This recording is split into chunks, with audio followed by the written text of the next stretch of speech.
The iPhone 7 and 7 Plus and iPhone SE are all very different phones, but only have about 6 months between them in terms of age. And here we are over 2 years since each was released. Hey, how's it going? I'm Josh from 91 Tech, and today we're going to be taking a look at both the iPhone SE and iPhone 7. How do they hold up and how do they compare?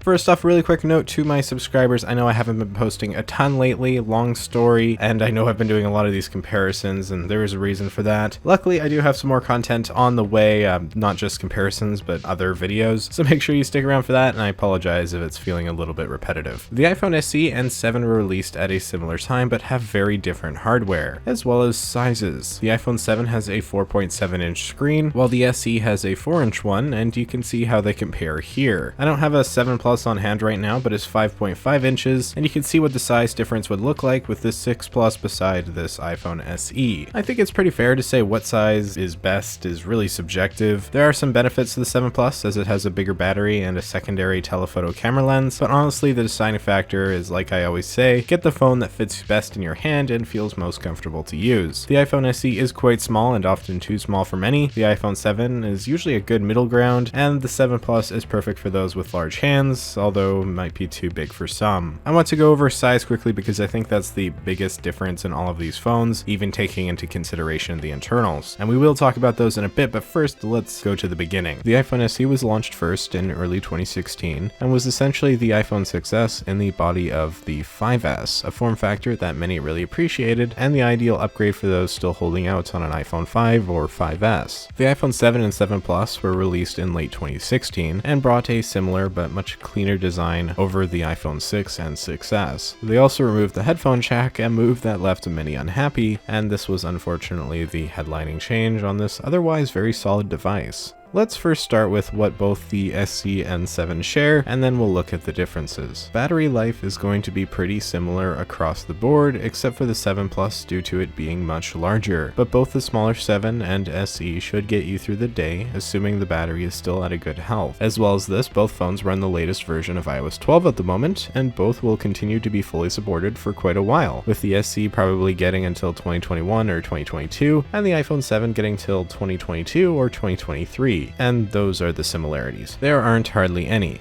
What's important here is that the 7 does do things better, but it doesn't really do things that much better. But let's start with the body of these phones. Again, the SE is smaller and looks identical to the 5S, while the 7 looks similar to the 6, but with a few more color options and moved antenna bands. There is no headphone jack on the 7, whereas we do have one with the SE. Interestingly, the iPhone SE is actually the newest iPhone to retain the jack, although it's technically not the best, as the 6S Plus kind of takes that title. On the front of both of these phones we have home buttons, although the 7's home button isn't an actual home button, but instead a capacitive one. Essentially when you press it, it uses haptic feedback to replicate a click, it doesn't actually push in. This might sound a little strange, but you get used to it, and less physical parts means less breakable ones, so I'm totally okay with this. On the home buttons on both phones we have Touch ID, although the 7's is significantly faster. On the back of the iPhone 7, the camera is quite a bit larger, as it brings optical image stabilization, although both phones have 12 megapixels and so will give actually pretty similar looking photos. The 7 is going to be better, especially in low light because of the larger sensor, but overall there isn't a significant difference here, and as you can see from the examples, both are going to do you absolutely fine. Again, the 7 Plus has a secondary telephoto lens that allows for both 2x zoom and portrait mode photos. It's a cool feature, but definitely not a necessary one. The phone on the screen, by the way, is actually an iPhone 8 Plus, but the process of 2x zoom is exactly the same as on the 7 Plus. When it comes to the selfie camera, this is where you'll see some massively different results. Personally,